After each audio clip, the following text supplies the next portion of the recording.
Arya meraih tangan Laras dan berjalan keluar dari kantor polisi. Begitu mereka masuk ke dalam mobil, Laras diam-diam menarik tangannya. Apakah kamu terluka di tempat lain selain wajahmu? Tanya Arya. Laras menggelengkan kepala tanpa berkata apapun. Apakah itu membuatmu takut? Arya terus bertanya, tapi masih belum mendapat jawaban. Ada apa? Apakah kamu benar-benar ketakutan? Yah, Laras akhirnya menjawab, namun suaranya sedingin es, membuat Arya sadar ada yang tidak beres. Adi dan sopirnya ada di dalam mobil, sehingga Arya hanya mengerutkan kening dan tetap diam. Setibanya di rumah, Laras tetap tidak mengatakan apapun. Dia membawa bahan belanjaan ke dapur, dan Arya mengikutinya sambil berdiri di depannya. Saat melihat Laras terampil menangani bahan-bahannya, Arya berpikir sejenak sebelum berbicara dengan lembut.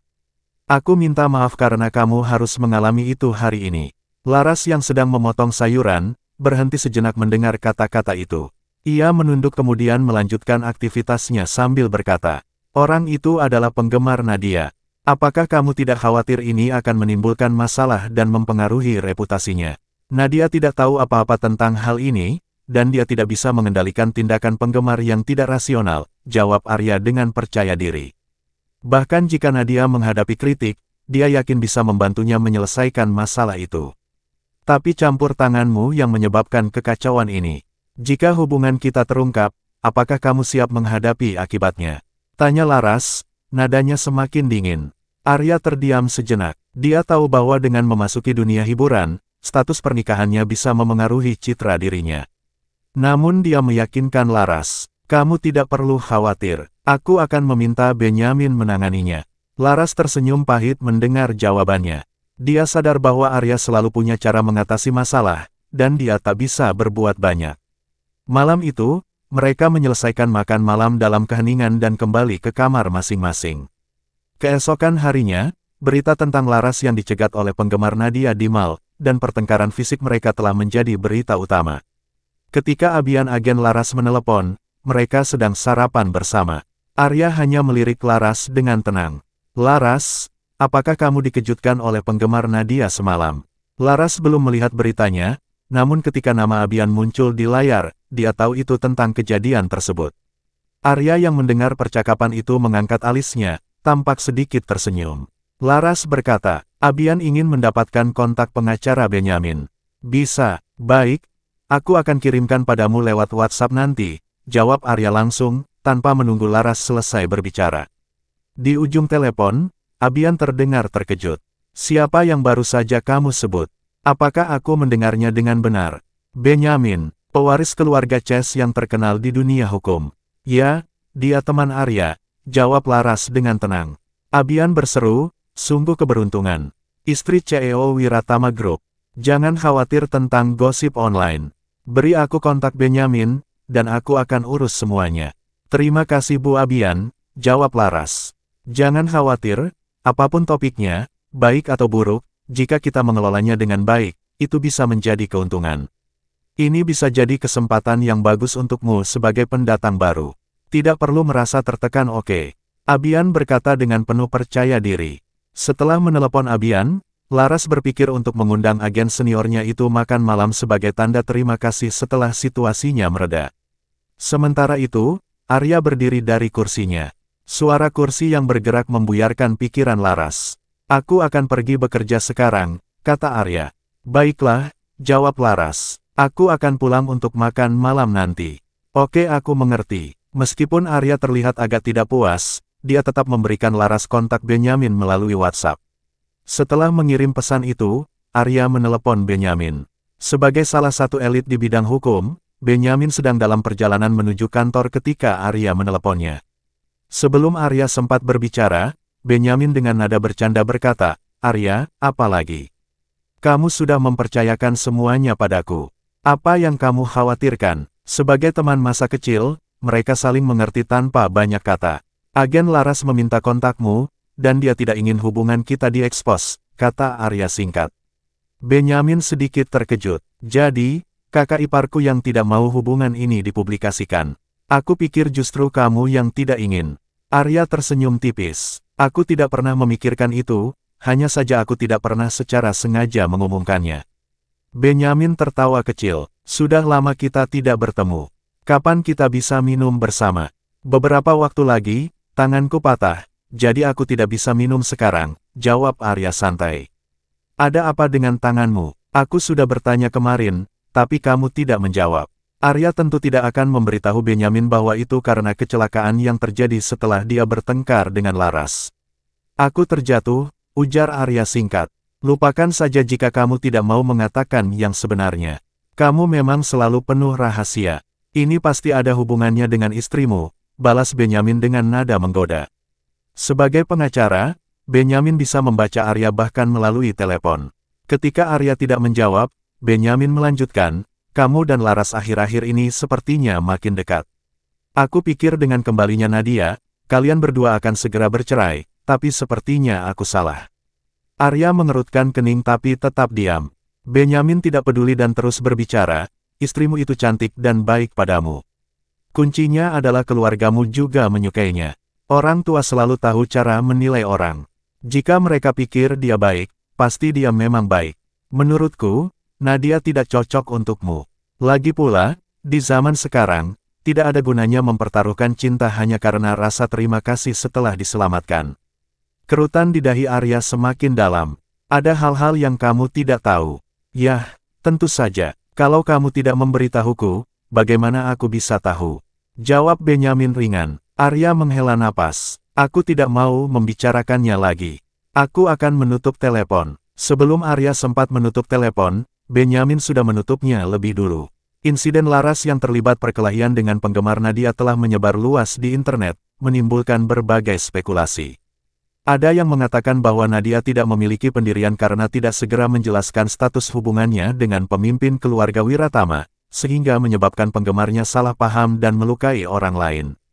Ada juga yang mengatakan bahwa Laras pantas mendapatkan perlakuan itu, menuduhnya sebagai perusak rumah tangga dan hanya mencari publisitas. Berbagai pendapat bermunculan, dan netizen sibuk mendiskusikan kedua tokoh utama, berharap Laras dan Nadia segera angkat bicara. Laras menuruti nasihat Abian untuk tidak terlalu memikirkan masalah online, jadi dia langsung menonaktifkan akun media sosialnya dan mengabaikan semua komentar negatif. Di sisi lain, Abian baru saja menyelesaikan panggilan dengan Benyamin. Pak Benyamin, saya Abian agen Laras. Saya tidak tahu apakah Anda sibuk saat ini, tapi saya ingin membahas sesuatu dengan Anda terkait masalah hukum, kata Abian. Benyamin biasanya tidak menjawab panggilan dari orang asing. Jika ingin menghubunginya, orang harus melalui asistennya terlebih dahulu. Jika bukan karena pemberitahuan dari Arya sebelumnya, panggilan Abian pasti akan sia-sia. Oh Bu Abian, silakan bicara. Ada yang bisa saya bantu? Abian langsung ke intinya, saya berharap Pak Benyamin dapat bekerja sama dengan saya dalam hal publikasi di media sosial, tentu saja untuk menangani situasi yang melibatkan Laras. Benyamin tersenyum, tertarik dengan permintaannya. Bu Abian, tahukah Anda siapa yang sebenarnya meminta saya menangani ini? Apakah itu masih ada hubungannya dengan Anda dan saya sebagai tim? Benyamin tertawa kecil dan berkata, Bu Abian Anda sangat berani. Memang benar, jawab Abian sambil tersenyum, menganggapnya sebagai pujian. Setelah berpikir sejenak Benyamin akhirnya setuju. Baiklah, saya bisa bekerja sama dengan Anda, tetapi Anda harus siap menanggung segala akibatnya. Jangan khawatir Pak Benyamin, saya sudah mempertimbangkan semua konsekuensi dan cara menghadapinya sebelum mendekati Anda. Ini sepenuhnya tanggung jawab saya. Bu Abian memang sangat berani, gumam Benyamin. Ia terkesan dengan pilihan Arya untuk mempercayakan hal ini kepada Abian. Dia juga bertanya-tanya apakah Laras, setelah 3 tahun bersama Arya dan tiba-tiba kembali ke dunia hiburan, sedang mengambil langkah yang benar atau tidak. Laras sendiri tidak membuat pernyataan apapun, tapi studionya memberikan respons resmi.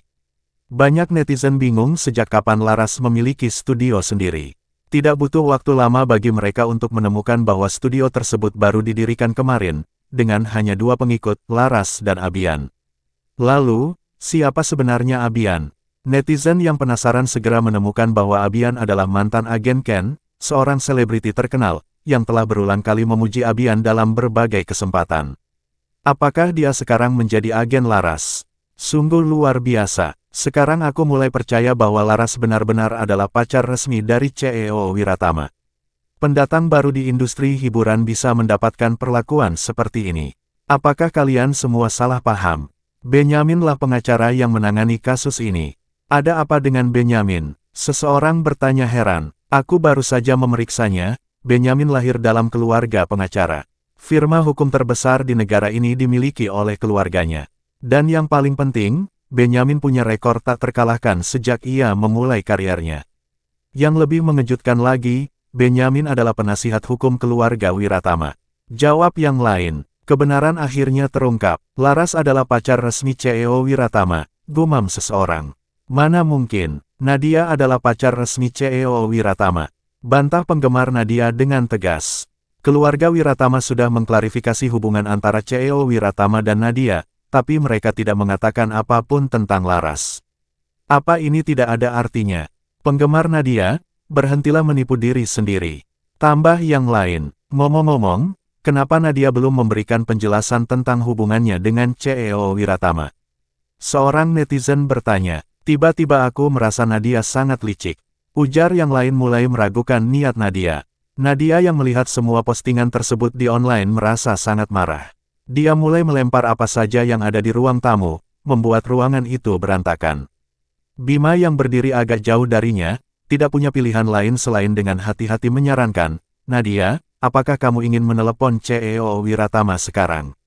Setelah menenangkan diri, Nadia berkata, meneleponnya sekarang terlalu mencolok. Kita hanya perlu merilis pernyataan permintaan maaf dan mengklarifikasi hubungan kita dengan CEO Wiratama. Bagaimanapun, CEO Wiratama masih menikah, jadi aku harus sedikit menahan diri. Setelah menarik napas panjang dan menekan emosinya, Nadia bertanya, Bima, kamu bilang Abian sudah menghubungi beberapa acara reality show belakangan ini. Berbeda dengan netizen lainnya, Nadia sudah memperhatikan Abian sejak hari studio Laras didirikan. Bima mengangguk, ya, salah satu acara investigasi selebriti yang sedang populer baru-baru ini. Abian kenal baik dengan salah satu tamu regulernya, Rian. Nadia tersenyum licik. Jadi, ada kemungkinan Laras akan berpartisipasi dalam acara itu. Bima mengangguk. Benar sekali. Bima, aturlah agar aku bisa ikut juga, Nadia memutuskan dengan tegas. Bima terlihat kaget. Kamu juga mau ikut? Nadia, pasti akan menarik melihat kamu dan Laras berada dalam satu frame. Menarik adalah tujuan dari acara itu bukan? Aku juga ingin menambah daya tarik acara. Bima, pastikan identitasku tetap dirahasiakan dari tim produksi. Aku ingin memberi kejutan pada Laras, Nadia berkata penuh perhitungan. Bima tersenyum penuh arti. Akan kuatur sekarang. Pasti lebih menyenangkan jika kamu bergabung sebelum dia tahu. Sementara seluruh internet menunggu tanggapan Nadia, setelah studio Laras merilis pernyataannya, Nadia juga memposting pesan dinamis di media sosial. Dalam pernyataan panjangnya, Nadia menyampaikan permintaan maaf.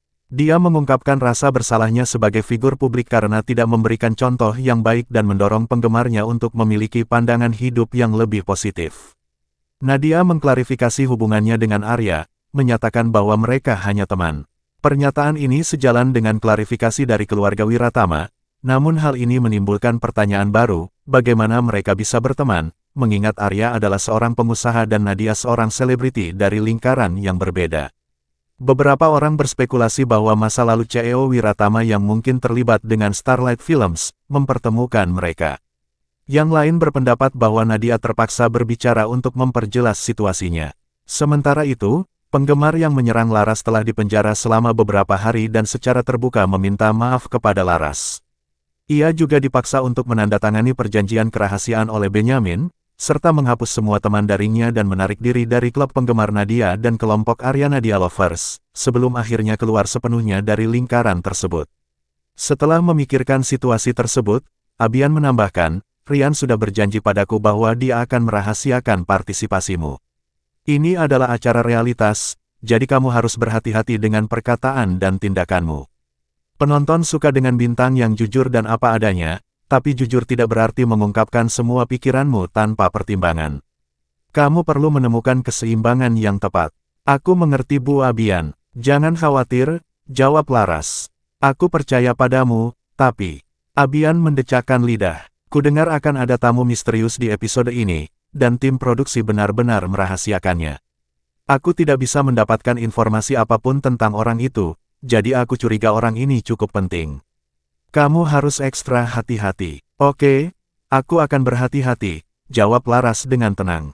Abian lalu mengobrol sebentar dengan Laras tentang beberapa informasi terkait tamu reguler sebelum mengakhiri panggilan. Lokasi syuting untuk acara Decoding The Perpetrator berada di New York, dan syuting akan memakan waktu 2 hari 1 malam. Tentu saja, Laras harus memberitahu Arya bahwa dia akan pergi. Bagaimanapun, mereka tinggal di bawah satu atap. Kamu akan pergi ke New York? Tanya Arya saat mereka makan malam. Di meja makan, Arya langsung kehilangan nafsu makannya setelah mendengar bahwa Laras akan pergi selama 2 hari. Ya, Bu Abian menawariku kesempatan untuk tampil di reality show sebagai bintang tamu, jawab Laras. Kapan kamu berangkat? Tanya Arya lagi. Besok, dan syutingnya dilakukan lusa. Setelah itu, aku akan kembali. Arya mengerutkan kening, tampak jelas tidak senang. Kalau kamu pergi, siapa yang akan memasak untukku? Laras menatapnya dengan sedikit kesal. Aku bukan pengurus rumah tanggamu Arya. Ah, bukan itu maksudku, aku. Arya tergagap, tidak tahu apa yang harus dikatakan. Bahkan dia tidak mengerti perasaan ganjil yang muncul di hatinya. Sudahlah, pergilah, ujar Arya mencoba merelakan. Ia sadar bahwa mungkin akan ada lebih banyak hari seperti ini di masa depan, dan ia harus terbiasa. Kalau kamu benar-benar tidak tahu harus makan di mana, kamu bisa kembali ke rumah lama dan habiskan waktu dengan nenek, tambah Laras memberikan saran. Arya menerima saran itu. Oke, aku mengerti. Laras akan pergi selama 2 malam, dan Arya merasa tidak nyaman. Mereka sudah menikah selama 3 tahun, tapi ini pertama kalinya mereka akan berpisah seperti ini. Pada hari keberangkatan Laras, Arya memutuskan kembali ke rumah lama untuk makan tanpa memberitahukan siapapun. Oma Tania melihatnya datang sendirian dan langsung bertanya, di mana Laras? Kenapa dia tidak ikut denganmu? Apa kamu membuatnya marah lagi? Mereka bilang nenek menanti cucu, tapi kenapa sepertinya nenek hanya menantikan menantu perempuannya? Laras pergi bekerja, jawab Arya singkat. Ah, kemana dia bekerja? Tanya Oma Tania penasaran. Ke New York. Dia bilang akan syuting untuk sebuah reality show dan akan kembali dalam beberapa hari. Oma Tania tahu tentang pekerjaan Laras, dan keluarga mereka mendukung penuh apa yang ia lakukan. Dia bisa melakukan apapun yang dia mau. Keluarga Wiratama tidak punya banyak aturan, ujarnya sambil tersenyum kecil. Laras pergi, dan kamu belum makan kan? Aku jadi paham kenapa kamu tiba-tiba kembali tanpa berkata apa-apa. Sarah ibunya Arya langsung menebak maksud putranya dengan tepat. Di meja makan David mengerutkan kening sebelum akhirnya angkat bicara. Laras dipukuli baru-baru ini. Oma Tania terkejut, Laras dipukuli. Apa yang terjadi? Apakah serius? Arya meletakkan sumpitnya. Tidak terlalu serius. Aku sudah meminta Benyamin untuk menangani masalahnya, dan pelakunya sudah menerima hukuman yang pantas. Nada suara David terdengar kesal. Aku dengar orang yang memukuli Laras itu penggemar Nadia. Sarah menatap Arya, apakah kamu masih berhubungan dengan Nadia? Bu, itu tindakan fans, bukan sesuatu yang Nadia perintahkan. Ini sudah berlalu, dan Laras tidak mengatakan apapun. Arya mencoba meredam kekhawatiran mereka. David membanting sumpitnya ke meja. Hanya karena Laras tidak mengatakan apa-apa, bukan berarti dia tidak merasa sakit hati. Kamu adalah suaminya, dan tugasmu melindunginya. Arya menerima teguran ayahnya. Aku mengerti ayah. Aku akan lebih berhati-hati. David mengangguk, nada suaranya melunak. Apakah kamu sudah mengatur seseorang untuk menemani Laras selama perjalanan kerjanya ke New York? Arya ragu-ragu. Aku, belum. David memandang putranya dengan tidak setuju. Sekarang dengar, Laras adalah anggota keluarga Wiratama dan istri CEO grup keluarga Wiratama. Meskipun kalian belum mengumumkan pernikahan kalian ke publik, bagaimana jika seseorang mengetahui identitasnya dan berniat jahat? Oma Tania tidak bisa duduk tenang setelah mendengar ini. Laras pergi sendirian, dia akan menjadi bintang, dan aku tahu bagaimana bintang selalu dikelilingi oleh orang-orang. Sarah mencoba menenangkan ibunya. Tenang Ma, Laras pasti akan membawa asisten bersamanya. Arya sedikit cemas. Ia tahu Laras punya manajer bernama Abian, tapi ia tidak yakin apakah Abian telah mengatur asisten untuk Laras. Setelah suasana tenang, Sarah menoleh pada Arya. Telepon Laras nanti. Sebagai suaminya, kamu tidak bisa begitu saja mengabaikannya saat dia pergi sendirian. Arya mengangguk. Ya, aku akan meneleponnya nanti. David lalu mengingatkannya, apakah kamu akan pulang ke rumah malam ini? Kamu sudah lama tidak tinggal di rumah. Arya terdiam. Terakhir kali, Laras tidak ingin berbagi kamar dengannya, tapi kali ini Laras tidak ada di rumah, dan Arya merasa tidak nyaman tidur di sana sendirian. Ia berpikir, meski tempat tidur di rumah lama sudah ia gunakan selama lebih dari 20 tahun, tidak ada masalah dengannya. Aku tidak akan pulang, aku akan menginap di sini saja, ujar Arya akhirnya. Oma Tania dan Sarah tampak senang mendengar Arya akan menginap. Meskipun David tidak menunjukkan banyak emosi, jelas ia juga senang. Malam itu, setelah selesai mandi dan kembali ke kamarnya, Arya menelepon Laras. Laras sedikit terkejut menerima telepon dari Arya. Meskipun mereka pasangan suami istri, hubungan mereka tidak pernah seintim ini sebelumnya. Ada yang ingin kamu katakan padaku? Tanya Laras bingung. Tidak ada yang penting. Aku sedang makan malam di rumah lama, dan mereka semua memintaku untuk meneleponmu, jawab Arya. Laras menyadari maksud Arya. Oh, tanggapan singkat Laras membuat suasana hampir membeku. Apakah kamu sudah sampai di hotel? Tanya Arya mencoba melanjutkan percakapan. Ya, aku baru saja selesai makan malam di kamarku. Hotel mana yang kamu tempati? Tanya Arya lagi. Mengapa kamu bertanya? Balas Laras curiga. Aku hanya ingin tahu, jawab Arya jujur. Hotel Arlandia, jawab Laras akhirnya. Kamu sendirian? Arya bertanya lagi. Kalau tidak dengan siapa lagi? Kamu tidak punya asisten? Tanya Arya dengan nada sedikit kesal. Belum. Kenapa memangnya? Tanya Laras heran. Arya mulai merasa jengkel. Apa yang salah dengan agensimu? Bahkan tidak bisa mengatur asisten untukmu. Laras terdiam sejenak, bingung dengan sikap Arya. Apa yang membuat Arya tiba-tiba begitu peduli apakah dia punya asisten atau tidak?